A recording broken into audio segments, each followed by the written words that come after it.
Verb के two types होते हैं। पहला हेल्पिंग वर्ब जिसे हम सहायक क्रिया कहते हैं, दूसरा एक्शन वर्ब या फिर आप मेन वर्ब भी से कह सकते हैं जिसे हम मुख्य क्रिया हिंदी में कहते हैं। ये हेल्पिंग वर्ब के भी टू टाइप होते हैं। पहला मॉडल वर्ब, जो हम मॉडल वर्ब सीखते हैं ना, कैन, कुड, शुड, वुड, वो हमारे मॉडल वर्ब होते हैं। और दूसरा होता है auxiliary verb, be, do, have. अब ये बी डू हैव क्या है ये मैं आपको आगे बताने वाली हूँ। अगर आप ये कॉन्सेप्ट बी डू हैव को समझ लेते हैं तो आपको बहुत बड़ा टॉपिक कवर हो जाता है। तो ये मैं आपको आगे वीडियो में बताने वाली हूँ। हमारा एक्शन वर्ब या फिर मेन वर्ब के टू टाइप होते हैं। पहला एक्शन वर्ब यानी कि फिजिकल, जैसे कि खेलना कूदना, जो हम फिजिकली करते हैं ना, खेलना कूदना खाना पीना, ये सारे हमारे होते हैं एक्शन वर्ब। और दूसरा होता है स्टेट वर्ब यानी कि किसी की अवस्था बताने वाली वर्ब। अब ये जो मॉडल वर्ब आप देख रहे हैं, ये मॉडल वर्ब भी टू टाइप के होते हैं। एक होते हैं सेमी मॉडल वे होते हैं like dare, need, use to, ये हमारे सेमी मॉडल वर्ब होते हैं। और एक होते हैं मेन मॉडल जैसे कि कैन, कुड, शुड, वुड, जो होता है वो हमारे मेन मॉडल वर्ब होते हैं। तो ये आपको समझ में आ गया कि वर्ब के टू टाइप होते हैं, helping verb, action verb. Helping verb के भी टू टाइप होते हैं, मॉडल वर्ब, ऑक्सिलरी वर्ब। और मॉडल वर्ब के भी टू टाइप होते हैं, सेमी मॉडल और मेन मॉडल। और एक्शन वर्ब के टू टाइप होते हैं, एक्शन वर्ब और स्टेट वर्ब। ये सारे आपको वर्ब्स के टाइप्स पता चल गए। अब मैं आपको ये बता दे रही हूँ कि आज के इस वीडियो में आप क्या सीखने वाले हैं। आज के इस वीडियो में आप सीखने वाले हैं कि कौन से वर्ब का फॉर्म का यूज हम किस तरह के सेंटेंस में करते हैं। वर्ब का first form, second form, third form, fourth form और फिफ्थ फॉर्म होता है, ये तो आप जानते हैं। इन सारे फॉर्म्स का कहाँ पे यूज किया जाता है, क्यों किया जाता है, ये सारे आज के इस वीडियो में बताने वाली हूँ। जब भी कोई स्टूडेंट सेंटेंस को बनाना चाहता है तो वो बहुत कंफ्यूज होता है कि आखिर कौन से वर्ब का यूज हम किस तरह के सेंटेंसेस में करें, कैसे पहचाने कि वर्ब का सेकेंड फॉर्म लगेगा या थर्ड फॉर्म लगेगा। सबसे बड़ी दिक्कत किसी भी सेंटेंस को बनाने में यही पड़ती है कि हमें वर्ब्स के फॉर्म को पता नहीं रहता है कि कहाँ पर किस सब्जेक्ट के साथ, किस हेल्पिंग वर्ब के साथ किसका यूज करना है। तो आज की इस वीडियो को अगर आप पूरा देख लेते हैं तो मैं आपको 100% गारंटी देती हूँ कि आप हमेशा सही वर्ब का यूज सही सेंटेंस के साथ कर पाएंगे, सही हेल्पिंग वर्ब के साथ कर पाएंगे। मैं आपको प्रॉमिस करती हूँ कि इस वीडियो को देखने के बाद आप 100% पूरे कॉन्सेप्ट को क्लियर कर ही लेंगे, क्योंकि आज मैं बहुत ही इजी वे में आपको समझाने वाली हूँ। तो वीडियो में आपको एंड तक बने रहना है। सबसे पहले हम देख लेते हैं कौन सी हेल्पिंग वर्ब के साथ कौन सी वर्ब्स की फॉर्म लगानी है। अब पहले हम हेल्पिंग वर्ब के साथ वर्ब्स की फॉर्म को लगाना सीख लेते हैं, जैसे कि डू, डज, डिड या model. Do, does, did. Do, does तो हमारा प्रेजेंट इंडेफिनिट में लगता है, ये तो आपको पता है। डिड हमारा पास्ट इंडेफिनिट में लगता है, ये भी आपको पता है। और मॉडल यानी कि कैन, कुड, शुड, वुड जो हमारे होते हैं वे हमारे मॉडल हो गए। तो इन सब के साथ हमेशा वर्ब का फर्स्ट फॉर्म लगता है। ठीक है, इन सब के साथ हमेशा वर्ब का फर्स्ट फॉर्म लगता है। मैं आपको सेंटेंस के थ्रू भी समझाने वाली हूँ आगे, और हम धीरे धीरे आगे बढ़ेंगे तो मैं आपको पूरे अच्छे से सेंटेंस को देकर अच्छे से समझाने वाली हूँ। नेक्स्ट है has, have, had, will have या मॉडल प्लस हैव। जो प्रेजेंट परफेक्ट में हैज, हैव रहते हैं उसके साथ भी वर्ब का थर्ड फॉर्म लगता है। पास्ट के परफेक्ट में जो होते हैं हैड, उसमें भी वर्ब का थर्ड फॉर्म लगता है। फ्यूचर के परफेक्ट में भी वर्ब का थर्ड फॉर्म लगता है। मॉडल में जब हैव यूज कर देते हैं, जैसे कि should have, could have, would have, should रहता है, जैसे कि मान लो यहाँ पे मैंने शुड लिख दिया, ये हमारा क्या हो गया, मॉडल हो गया। इसके साथ अगर हम हैव यूज कर देते हैं तो इसके साथ हमें वर्ब का थर्ड फॉर्म यूज करना होता है। तो कोई भी मॉडल वर्ब, जरूरी नहीं कि शुड हो, कुड हो, कैन हो, वुड हो, जो भी हो, उसके साथ अगर हैव आप यूज कर देते हैं तो उस वाले सेंटेंस में आपको वर्ब का थर्ड फॉर्म ही लगाना होता है। ठीक है, is, am, are, was, were, will be, modal be. is, am, are ये हमारे प्रेजेंट के कॉन्टिन्यूअस होते हैं, जिसमें हमें वर्ब का फोर्थ फॉर्म लगाना होता है। क्यों? क्योंकि इसमें हमारा कोई भी काम कंटिन्यू चलता है। वह खेल रहा है, मैं पढ़ रहा हूँ, वह जा रहा है, मतलब कोई काम कंटिन्यू चलता है प्रेजेंट में, तो हम is, am, are के साथ वर्ब का फोर्थ फॉर्म लगाते हैं। अब पास्ट में कोई काम कंटिन्यू चलता है तो उसमें was, were के साथ वर्ब का फोर्थ फॉर्म लगाते हैं। और फ्यूचर में कोई काम कंटिन्यू चलता है तो उसमें विल भी लगाते हैं वर्ब का फोर्थ फॉर्म के साथ। अब मॉडल बी यानी कि जैसे मान लो यहाँ शुड मैंने लिख दिया, ये शुड हमारा मॉडल है, इसके साथ अगर मैं बी लगा दे रही हूँ तो इसमें भी मुझे वर्ब का फोर्थ फॉर्म लगाना होगा। जब मॉडल वर्ब में आप बी ऐड कर देते हैं तो उसमें आपको वर्ब का फोर्थ फॉर्म लगाना होता है। जैसे कि मान लो मैंने बोला कि उसे पढ़ रहा होना चाहिए, तो इसमें भी कंटिन्यू चल रहा है ना कि उसे पढ़ रहा होना चाहिए, तो इस वाले सेंटेंस में आपको शुड बी के साथ वर्ब का फोर्थ फॉर्म लगाना होता है। लेकिन और एक बात गाइस, मॉडल वर्ब में जब हम बी लगा देते हैं तो कभी कभी हम वर्ब का थर्ड फॉर्म यूज करते हैं। कभी हम मॉडल वर्ब के साथ बी लगा देते हैं तो वो सेंटेंस अगर पेसिव में चला जाता है तो उसमें हमें वर्ब का थर्ड फॉर्म का यूज करना होता है। अगर आपका मॉडल वर्ब के साथ बी लगा रहे हैं और आपका सेंटेंस कंटिन्यू चल रहा है तो उसमें वर्ब का फोर्थ फॉर्म लगाना है। लेकिन अगर आपका मॉडल वर्ब के साथ बी लगा दे रहे हैं और वो पेसिव वाले सेंटेंस आ जा रहा है तो उसमें वर्ब का थर्ड फॉर्म आपको यूज करना होता है। इतना आपको समझ में आ गया। चलिए अब आगे देखते हैं। अब स्टार्टिंग में मैंने आपको बताया था बी डू हैव का मतलब क्या होता है। बी हमारा एक वर्ब है, डू भी वर्ब है, हैव भी वर्ब है, लेकिन इसका यूज हम हेल्पिंग वर्ब के रूप में करते हैं ना। Do, does, did, have, has, ये सब का यूज हम हेल्पिंग वर्ब के रूप में करते हैं ना। लेकिन एक्चुअली में ये वर्ब है एक। जैसे कि मान लो प्ले, प्ले मतलब क्या होता है, खेलना होता है। ये एक तरह का वर्ब है ना, इसमें एक्शन हो रहा है कि राम खेल रहा है, तो खेलना क्या हो गया, वर्ब हो गया। तो वर्ब का first form play, second form played, ED लग जाता है, प्लेड, प्ले का प्लेड, थर्ड फॉर्म भी played, fourth form playing, fifth form plays. अब यहाँ पे देखिए ये रेगुलर वर्ब है। रेगुलर वर्ब वे होते हैं जिसके लास्ट में ईडी लग जाता है। जैसे इसमें ईडी लग गया ना तो ये हमारे रेगुलर वर्ब हो गए। तो अब रेगुलर वर्ब, इररेगुलर वर्ब क्या होता है ये भी मैं आज के इस वीडियो में आपको बताने वाली हूँ आगे चल के। तो पहले ये देख लेते हैं, प्ले का सेकंड फॉर्म प्लेड हो जाता है, थर्ड फॉर्म प्लेड हो जाता है। और जब इसका फोर्थ फॉर्म बनाना होता है तो जो फर्स्ट फॉर्म रहता है ना, फर्स्ट फॉर्म, वर्ब का फर्स्ट फॉर्म में अगर आप आईएनजी ऐड कर देते हैं तो वो आपका वर्ब का फोर्थ फॉर्म बन जाता है। तो ये तो बहुत इजी हो जाता है, हमें याद करने की जरूरत ही नहीं पड़ती है। अगर हम वर्ब का फर्स्ट फॉर्म याद कर लेते हैं तो हम उसका फोर्थ फॉर्म आसानी से बना लेते हैं। और फिफ्थ फॉर्म में तो और भी कुछ नहीं करना है। वर्ब का जो फर्स्ट फॉर्म रहता है उसमें एस या ईएस लग जाता है। लेकिन किसमें एस लगता है, किसमें ईएस लगता है, ये मैंने आपको वीडियो में बता रखी हूँ कि किसमें एस लगता है, किसमें ईएस लगता है। तो आपको सेंटेंस पे डिपेंड करता है। और वर्ब का फिफ्थ फॉर्म का यूज और किसी में नहीं, सिर्फ और सिर्फ प्रेजेंट इंडेफिनिट में होता है, वो भी थर्ड पर्सन सिंगुलर के साथ। और वर्ब का फिफ्थ फॉर्म का यूज और कहीं नहीं होता है, ये सिर्फ और सिर्फ प्रेजेंट इंडेफिनिट में होगा, वो भी थर्ड पर्सन सिंगुलर के साथ, और किसी में भी नहीं होगा। वर्ब का फर्स्ट फॉर्म का यूज तो हम लोगों ने देखा कि बहुत सारे सेंटेंसेस में वर्ब का फर्स्ट फॉर्म का यूज होता है। चलिए वो आगे हम सेंटेंस को भी बना के समझने वाले हैं। अब आ गए हैव। हैव एक्चुअली में ये हेल्पिंग वर्ब तो है, साथ में एक मेन वर्ब भी है। हैव वर्ब का फर्स्ट फॉर्म हमारा है, सेकेंड फॉर्म हैड है, थर्ड फॉर्म भी हैड है। हैव का second form had, third form भी हैड, और फोर्थ फॉर्म तो आईएनजी लगा दिए तो हैविंग बन गया। और फिफ्थ फॉर्म हैज हो गया। जो हैज हम यूज करते हैं ना, थर्ड पर्सन सिंगुलर के साथ हैज लगा देते हैं, तो ये जो हैज है ना वर्ब का फिफ्थ फॉर्म है। ज्यादातर स्टूडेंट को ये पता ही नहीं होती है कि हैज जो है ना वो वर्ब का कौन सा फॉर्म है। बहुत सारे स्टूडेंट को नहीं पता होती है, ये सिर्फ हेल्पिंग वर्ब को ये समझते हैं कि हैज एक हेल्पिंग वर्ब है, लेकिन हैज एक मेन वर्ब भी है जो वर्ब का फिफ्थ फॉर्म है। हैव फर्स्ट फॉर्म है, हैज फिफ्थ फॉर्म है।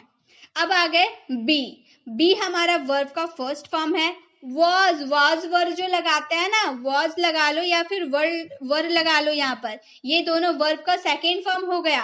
बीन थर्ड फॉर्म है, बीइंग फोर्थ फॉर्म है, और इज हमारा वर्ब का फिफ्थ फॉर्म हो जाता है। तो अब बहुत सारे स्टूडेंट को ये भी नहीं पता होगा कि वॉज वर्ब का सेकेंड फॉर्म होता है और इज हमारा वर्ब का फिफ्थ फॉर्म होता है। अधिकतर मैं लिख कर देती हूँ कि अधिकतर स्टूडेंट को ये पता ही नहीं होगी। कमेंट में जरूर बताइएगा कि आपको ये बात पता थी या नहीं, जरूर बताइएगा, मुझे आपका कमेंट का वेट रहेगा।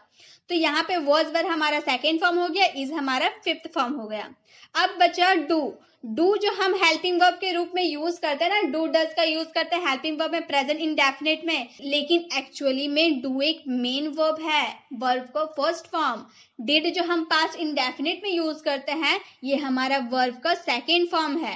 डन हमारा थर्ड फॉर्म, डूइंग हमारा फोर्थ फॉर्म, और डज हमारा फिफ्थ फॉर्म। जो प्रेजेंट इंडेफिनिट में थर्ड पर्सन सिंगुलर के साथ हम डज का यूज करते हैं, ये हमारा वर्ब का फिफ्थ फॉर्म है। ये आपको समझ में आ गया। तो यही कॉन्सेप्ट था बी डू हैव का। आई होप आपको समझ में आ गया होगा कि बी डू हैव सिर्फ हेल्पिंग वर्ब ही नहीं बल्कि एक मेन वर्ब भी है। हैज हमारा वर्ब का फिफ्थ फॉर्म है, डज हमारा वर्ब का फिफ्थ फॉर्म है, इज हमारा वर्ब का फिफ्थ फॉर्म है। तो अब हम नहीं भूलेंगे, कभी नहीं भूलेंगे, एकदम कॉन्सेप्ट क्लियर हो जाना चाहिए। आप स्लाइड का स्क्रीनशॉट ले ले ताकि पूरे अच्छे से आप फिर से स्टडी कर पाए। अब नेक्स्ट हम आते हैं वर्ब। वर्ब का मतलब क्या होता है, काम या फिर कार्य। किसी भी सेंटेंस में जो एक्शन होता है ना वो हमारे वर्ब होते हैं। और verb is the action of state of being in a sentence. अगर इजी लैंग्वेज में हम बोलने जाए तो कोई भी कार्य जो कर्ता के द्वारा किया जाता है, कर्ता यानी कि सब्जेक्ट, कोई भी कार्य जो सब्जेक्ट के द्वारा किया जाता है वही हमारा वर्ब होता है। जैसे राम खेलता है, तो खेलने का काम किसके द्वारा किया जा रहा है? राम के द्वारा ना, तो राम हमारा सब्जेक्ट है। सब्जेक्ट के द्वारा कोई काम किया जाता है वही हमारा वर्ब होता है। तो वर्ब तो हम जान लिए। अब एक्शन वर्ब, फिजिकली जो हम काम करते हैं ना वो हमारे एक्शन वर्ब होते हैं। खाना, सोना, पढ़ना, लिखना, खेलना, बैठना, दौड़ना, ये सारे हमारे क्या हो गए? Action verb. हेल्पिंग वर्ब क्या होते हैं? टेंस। टेंस क्या होता है? टेंस 3 टाइप्स होते हैं, प्रेजेंट होते हैं, पास्ट होते हैं, फ्यूचर होते हैं, ये तो हम जानते हैं। अब प्रेजेंट, पास्ट, फ्यूचर में बहुत सारे हेल्पिंग वर्ब होते हैं ना, is, am, are, was, were, has, have, will have, had, ये सारे हमारे क्या है? ये सारे हेल्पिंग वर्ब है जो हम किसी सेंटेंस में यूज करते हैं। और सब्जेक्ट, सब्जेक्ट के अकॉर्डिंग ही तो हम हेल्पिंग वर्ब का यूज करते हैं। अगर ही रहा तो इज का यूज कर देंगे, अगर ही रहा तो वॉज का यूज कर देते हैं। तो इसी सब्जेक्ट और टेंस के अकॉर्डिंग ही हमारा हेल्पिंग वर्ब लगता है। ये हो गया क्लियर। एक्शन वर्ब समझ लिया हम लोगों ने, हेल्पिंग वर्ब समझ लिया हम लोगों ने। अब आ गए मॉडल वर्ब। मॉडल वर्ब क्या है ये तो मैंने आपको बहुत अच्छे से क्लियर किया बहुत सारे वीडियो में, जो आप लोगों को बहुत पसंद आया मेरी मॉडल वाली वीडियो। अगर आपने अभी तक नहीं देखी है तो उसे जरूर विजिट कीजिएगा। काफी लोगों ने मेरी मॉडल वाली वीडियो को विजिट किया है और उन्हें पसंद भी आया है। तो मॉडल वर्ब हमारे होते हैं can, could, shall, should, may, might, ETC वगैरह वगैरह बहुत सारे होते हैं। सारे हमारे क्या है? मॉडल वर्ब होते हैं।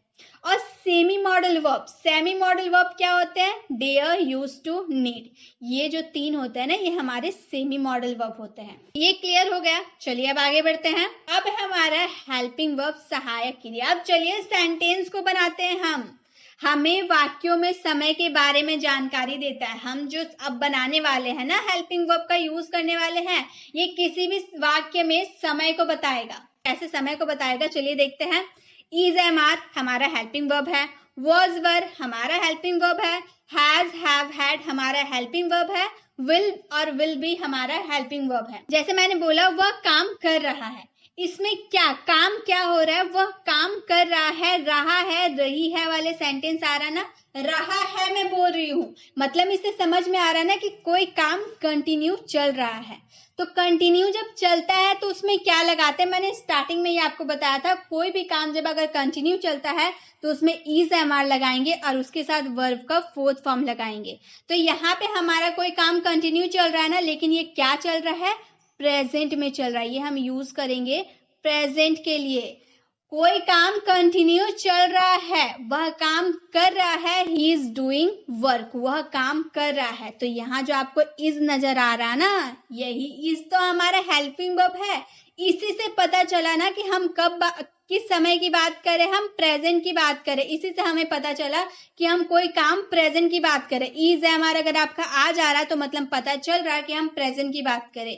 अगर मैं बोलूं वह काम कर रहा था, यहाँ पे रहा था आ रहा है ना, रहा था यानी कि कोई काम पास्ट में कंटिन्यू चल रहा था। तो अब हम इसका अगर इंग्लिश बनाने जाएंगे तो बोलेंगे ही वॉज डूइंग वर्क। तो ये जो आपको वॉज नजर आ रहा है ये हमारा पास्ट को शो कर रहा।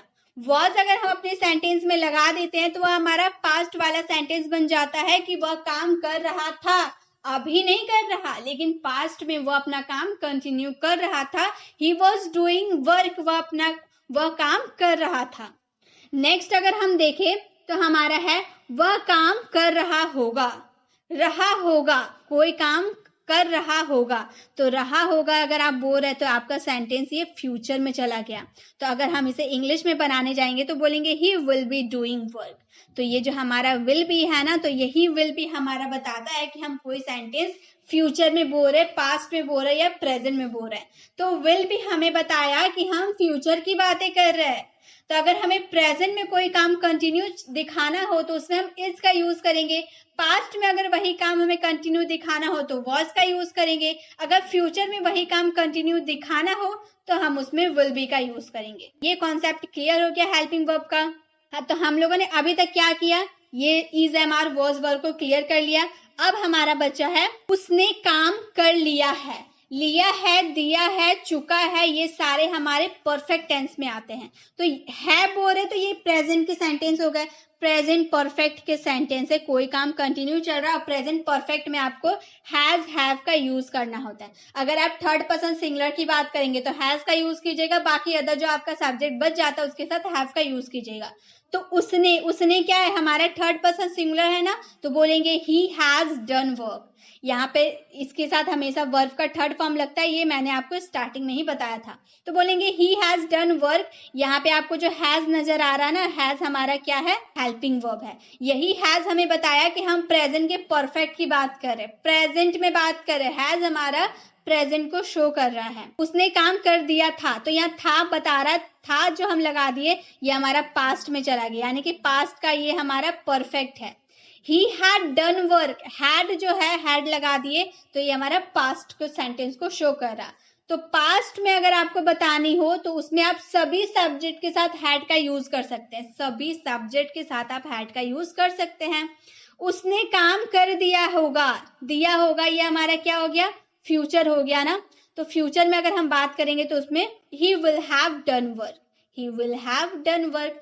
तो अगर आपका प्रेजेंट में कोई काम कंटिन्यू चल रहा है, इज एम का यूज कीजिएगा वर्ब का फोर्थ फॉर्म के साथ। अगर पास्ट में आपका कोई काम कंटिन्यू चल रहा था तो उसमें वॉज वर्ब का यूज कीजिएगा वर्ब के फोर्थ फॉर्म के साथ। अगर फ्यूचर में आपका कोई काम कंटिन्यू चल रहा है तो उसमें विल बी का यूज कीजिएगा वर्ब के फोर्थ फॉर्म के साथ। सभी सब्जेक्ट के साथ विल बी का ही यूज होगा। अगर आपका प्रेजेंट में कोई काम खत्म हो चुका है, खत्म हो चुका है, तो उसमें हैज हैव का यूज कीजिएगा वर्ब के थर्ड फॉर्म के साथ। अगर आपका पास्ट में कोई काम खत्म हो चुका था तो उसमें हैड का यूज कीजिएगा वर्ब के थर्ड फॉर्म के साथ, और हैड का यूज आप सभी सब्जेक्ट के साथ कर सकते हैं। अगर आपका फ्यूचर में कोई काम खत्म हो चुका होगा तो उसमें विल हैव का यूज कीजिएगा वर्ब के थर्ड फॉर्म के साथ। तो विल हैव का यूज भी आप सभी सब्जेक्ट के साथ कर सकते हैं। तो आई होप आपको यहाँ तक सारे कॉन्सेप्ट क्लियर हो गए कि किसमें इज एम आर लगाना है, किसमें वॉज वर विल, किसमें क्या लगाना है, आपको समझ में आ गया। चलिए और कुछ सेंटेंस को देखते हैं। जैसे अब प्ले को लेकर हम सेंटेंस को बनाते हैं। Play first form, played second form, played third form, playing fourth form और प्लेस फिफ्थ फॉर्म। अब यही पांचों को लेकर हम सेंटेंस बनाएंगे, पांचों का यूज करेंगे। एक सेंटेंस, मैं क्रिकेट खेलता हूं, मैं क्या हूं, I play cricket, I play cricket, खेलता हूं, ये हमारा प्रेजेंट का इंडेफिनिट है, ता हूं ती है, ये प्रेजेंट का इंडेफिनिट होता है। इसका स्ट्रक्चर होता है, सबसे पहले सब्जेक्ट लगाना होता है, देन हमें वर्ब लगाना होता है, देन हमें ऑब्जेक्ट लगाना होता है। तो सब्जेक्ट हमारा आई, वर्ब हो गया प्ले और ऑब्जेक्ट हो गया क्रिकेट। आई प्ले क्रिकेट, मैं क्रिकेट खेलता हूं। अगर मैं बोलूं वह क्रिकेट खेला, पास्ट में वह क्रिकेट खेला मैं बोल रही हूं, तो उसमें हम बोलेंगे ही प्लेड क्रिकेट। यहाँ पे वर्ब यूज किए लेकिन वर्ब का सेकेंड फॉर्म यूज कर दिए, प्लेड का यूज कर दिए। वह क्रिकेट खेला, ही प्लेड क्रिकेट। तो जब आप पास्ट इंडेफिनिट की बात करें तो उसमें हमेशा वर्ब का सेकेंड फॉर्म लगता है। अगर मैं बोलूँ वह क्रिकेट खेल चुका है तो मैं बोलूंगी he has played cricket, has लगा दिए और उसमें वर्ब का थर्ड फॉर्म लगा दिए। हैज के साथ वर्ब का थर्ड फॉर्म लगता है क्योंकि हम कोई काम खत्म कर चुके हैं, इसीलिए हम उसमें हैज का यूज करेंगे वर्ब के थर्ड फॉर्म के साथ। अगर मैं बोलूंगा क्रिकेट खेल रहा होगा तो ये कंटिन्यू को शो कर रहा है, तो बोलेंगे he is playing cricket, is am are के साथ वर्ब का फोर्थ फॉर्म यूज करना है। वह क्रिकेट खेलता है, वह क्या है, थर्ड पर्सन सिंगुलर है ही, तो उसमें लगा देंगे प्लेज, वर्ब का फिफ्थ फॉर्म लगा देंगे क्रिकेट, ही प्लेस क्रिकेट। तो वर्ब का first form, second form, third form, fourth form, fifth form कैसे यूज करना आपको समझ में आ गया। चलिए नेक्स्ट अब देखते हैं। अब हमारा मॉडल वर्ब। अभी तक तो हम लोगों ने हेल्पिंग वर्ब का यूज सीख लिया, अब चलिए मॉडल वर्ब का भी यूज सीखते हैं। टेंस होता है ना, वो हमें एक्चुअल टाइम को बताता है, एक्चुअल टाइम की कौन सा टाइम में क्या काम हो रहा है, प्रेजेंट में क्या हो रहा है, पास्ट में क्या हो रहा है, फ्यूचर में क्या हो रहा है, वो एक्चुअल टाइम हमें कौन बताता है, टेंस बताता है। लेकिन जो मॉडल वर्ब होता है ना, ये कभी एक्चुअल टाइम बताते ही नहीं है, हमेशा पॉसिबिलिटी को ही शो करता है, संभावना ही इसमें रहता है, पर्टिकुलर टाइम हमें पता ही नहीं होती है, सिर्फ पॉसिबिलिटी पे ही सेंटेंस टिकी हुई रहती है। मॉडल वर्ब जो होते हैं वो पॉसिबिलिटी के बारे में ही बताते हैं। मॉडल वर्ब होते हैं would, could, should, may, might, must, can, ये सब हमारे मॉडल वर्ब है। जैसे मैंने कहा वह काम कर रहा होगा, अब यहाँ पर गागेगी देखकर आप फ्यूचर में नहीं चल जाइएगा, विल में नहीं जाना आपको। मैं बोल रहा हूँ वह काम कर रहा होगा, इसकी पॉसिबिलिटी में शो कर रही हूँ, मुझे फ्यूचर की बात नहीं करनी है, मुझे पॉसिबिलिटी शो करनी है कि वह काम कर रहा होगा, तो मैं बोलूंगी he would be doing work. रहा होगा, रही होगी, यानी कि विल बी लगेगा और उसमें आईएनजी वाला वर्ब लगेगा। मैंने स्टार्टिंग में ही आपको बताया कि अगर कोई भी मॉडल वर्ब के साथ बी लग जाता है तो उसमें वर्ब का फोर्थ फॉर्म ही लगता है। ठीक है, तो बोलेंगे he would be doing work, शायद वो काम कर रहा होगा। मेरी पॉसिबिलिटी क्या है, 50% की है, मीडियम पॉसिबिलिटी है, काम कर रहा भी हो सकता है, नहीं भी कर रहा हो सकता है, तो मैं बोलूं शायद वह काम कर रहा होगा, ही मे बी डूइंग वर्क। सारे सेंटेंस सेम रहेंगे, बस आपको पॉसिबिलिटी के हिसाब से सेंटेंस को देखना होगा। अगर आप हाई पॉसिबिलिटी की बात करें तो वुड बी का यूज करें, अगर मीडियम पॉसिबिलिटी की आप बात करें तो मे का यूज करेंगे। अगर आप पूरे 100% पॉसिबिलिटी की बात करें कि जरूर पक्का अगर आपके सेंटेंस में आ जा रहा कि जरूर वह काम कर रहा होगा, तो आप बोलेगा he must be doing work. अगर आपके सेंटेंस में जरूर अवश्य पक्का आ जा रहा है तो उसमें आपको मस्ट का यूज करना ही है, he must be doing work. अगर मैं 10 to 20% की पॉसिबिलिटी की बात करूं कि मुझे नहीं पता कि वो काम कर रहा होगा या नहीं, बस मैं 10 to 20% की पॉसिबिलिटी के हिसाब से बोल रही हूँ कि शायद वो काम कर रहा होगा, तो यहाँ पे हम मे की जगह माइट का यूज कर देते। अगर हम 10 to 20% की पॉसिबिलिटी की बात करते तो मे का यूज नहीं करते, माइट का यूज करते। मे का यूज हम मीडियम पॉसिबिलिटी के लिए करते हैं। ये सारे कॉन्सेप्ट मैंने मॉडल वर्ब में बहुत ही अच्छे से एक्सप्लेन किया है। आप अगर इसमें नहीं समझ में आता है आपको तो वो जरूर विजिट कीजिएगा, क्योंकि अगर आपने मॉडल वर्ब वाली वीडियो देख ली तो मैं आपको गारंटी देती हूँ कि आपको मॉडल में कभी कोई दिक्कत होगी ही नहीं। नेक्स्ट है वह काम कर रहा हो सकता है, इसमें रहा होगा नहीं आएगा। हमारा जो कुड और कैन जो होता है ना, कैन कुड, ये हमारे एबिलिटी शो करते हैं। वह काम कर रहा हो सकता है, तो हो सकता है मैं बोल रही हूँ तब मैं बोलूंगी he could be doing work. जब हम सकता है बोलते हैं ना, इसमें हम कैन का भी यूज कर सकते हैं, कुड का भी यूज कर सकते हैं, उसमें कोई दिक्कत नहीं होती है। मैं यहाँ पर he could be doing work भी बोल सकती हूँ, ही कैन, कुड की जगह मैं कैन का भी यूज करके बोल सकती हूँ he can be doing work. दोनों सेंटेंस राइट होंगे। उसको काम कर रहा होना चाहिए, चाहिए यानी कि हम क्या दे रहे हैं, एडवाइस दे रहे हैं, तो बोलूंगी he should be doing work, he should be doing work. तो इस तरह से आपको सभी मॉडल का यूज करके अपने सेंटेंसेस को बनाना होगा। अगर आपके कोई भी मॉडल वर्ब के साथ बी का यूज हो जा रहा है तो उसमें आपको वर्ब का फोर्थ फॉर्म ही लगाना है। चलिए कुछ और सेंटेंस को बना के देखते हैं। जैसे आप इंग्लिश बोल सकते थे, आपके अंदर ये एबिलिटी थी, पास्ट में आपके अंदर ये एबिलिटी थी इंग्लिश बोलने के लिए, तो मैं बोलूंगी यू कुड स्पीक इंग्लिश। यहाँ पे हम कुड का यूज करेंगे सकता था के सेंस में, और स्पीक हमारा वर्ब का फर्स्ट फॉर्म लगेगा, क्योंकि हम लोगों ने स्टार्टिंग में ही देखा था कि मॉडल वर्ब के साथ हमेशा वर्ब का फर्स्ट फॉर्म लगेगा, क्योंकि मॉडल वर्ब के साथ और कुछ नहीं है, न बी है न हैव है। मॉडल वर्ब के साथ कुछ है नहीं है, मॉडल वर्ब सिंगल है, इसलिए वर्ब का फर्स्ट फॉर्म ही लगेगा। You could speak English. अगर मैं बोलूं आप इंग्लिश बोल सकते हैं, प्रेजेंट में आप इंग्लिश बोल सकते हैं, तो मैं बोलूंगी you can speak English, you can speak English. अगर आप पास्ट में किसी की एबिलिटी शो करते हैं तो उसमें कुड का यूज कीजिएगा। अगर आप प्रेजेंट में किसी की एबिलिटी शो करते हैं तो उसमें आपको कैन का यूज करना होगा। नेक्स्ट, वह इंग्लिश बोलता होगा, इसकी पॉसिबिलिटी है कि वह इंग्लिश बोलता होगा, तो मैं बोलूंगी he would speak English, he would speak English. अगर मेरी पॉसिबिलिटी मीडियम रहती कि वो इंग्लिश बोलता होगा, मीडियम पॉसिबिलिटी की मैं बात करती, तो मैं बोलती ही मे स्पीक इंग्लिश, ही मे स्पीक इंग्लिश। अगर मैं 10 to 20% की पॉसिबिलिटी की बात करती तो मैं बोलती ही माइट स्पीक इंग्लिश। अवश्य 100% की पॉसिबिलिटी की बात करूं कि वह अवश्य इंग्लिश बोलता होगा, अवश्य मैं अपने सेंटेंस में जरूर पक्का मैं बोल दे रही ना, तो मैं बोलूंगी he must speak English, he must speak English. अगर आप अवश्य जरूर पक्का का यूज अपने सेंटेंस में करते हैं तो आपको मस्ट का यूज करना ही होगा। अगर मैं बोलूं उसे इंग्लिश बोलना चाहिए एडवाइस दे रहे, सजेशन दे रहे कि उसे इंग्लिश बोलना चाहिए, he should speak English, he should speak English. जब भी आपके इंग्लिश वाले सेंटेंस अगर कोई भी मॉडल वर्ब सिंगल आ रहा है, उसके साथ ना बी आ रहा ना हैव आ रहा, तो उसमें आपको वर्ब का फर्स्ट फॉर्म ही ऐड करना है। ठीक है, आपको ये समझ में आ गई। चलिए आगे बढ़ते हैं। अब देखिए मैं आपको अच्छे से क्लियर कर देती हूँ। वर्ब का फर्स्ट फॉर्म लगता है प्रेजेंट इंडेफिनिट में, फ्यूचर इंडेफिनिट में और मॉडल वर्ब में। ठीक है, वर्ब का सेकेंड फॉर्म लगता है सिर्फ और सिर्फ पास्ट इंडेफिनिट में और कहीं नहीं लगेगा। वर्ब का थर्ड फॉर्म लगता है परफेक्ट टेंस, चाहे वो प्रेजेंट का हो, पास्ट का हो या फ्यूचर का हो। परफेक्ट टेंस में वर्ब का थर्ड फॉर्म लगता है। मॉडल वर्ब के साथ अगर हैव का यूज आप कर देते हैं तो वर्ब का थर्ड फॉर्म लगता है, और पैसिव वाले सेंटेंसेस में वर्ब का थर्ड फॉर्म लगता है। और वर्ब का फोर्थ फॉर्म का यूज कॉन्टिन्यूअस टेंस में, चाहे प्रेजेंट का कॉन्टिन्यूअस टेंस हो, पास्ट का कॉन्टिन्यूअस टेंस हो या फ्यूचर का कॉन्टिन्यूअस टेंस हो, सब में आपको वर्ब का फोर्थ फॉर्म लगाना है। अगर आप मॉडल के साथ बी लगा दे रहे हैं, जैसे could be, should be, would be लगा दे रहे हैं, तो उसमें वर्ब का फोर्थ फॉर्म लगाना है, जो मैंने सेंटेंस के थ्रू आपको समझाया था। आप परफेक्ट कॉन्टिन्यूअस में, चाहे वो प्रेजेंट का परफेक्ट कॉन्टिन्यूअस हो, पास्ट का परफेक्ट कॉन्टिन्यूअस हो या फ्यूचर का परफेक्ट कॉन्टिन्यूअस हो, उसमें भी वर्ब का फोर्थ फॉर्म ही लगेगा। और वर्ब का फिफ्थ फॉर्म प्रेजेंट इंडेफिनिट में लगता है, वो भी सिर्फ और सिर्फ थर्ड पर्सन सिंगुलर के साथ। और वर्ब का प्रेजेंट इंडेफिनिट में वर्ब का फर्स्ट फॉर्म भी लगता है, अगर आपका थर्ड पर्सन सिंगुलर ना रहा तो। ठीक है, अब ये स्लाइड का आप स्क्रीनशॉट ले लें, क्योंकि ये बहुत ज्यादा काम आने वाला है आपके सेंटेंसेस को बनाने में।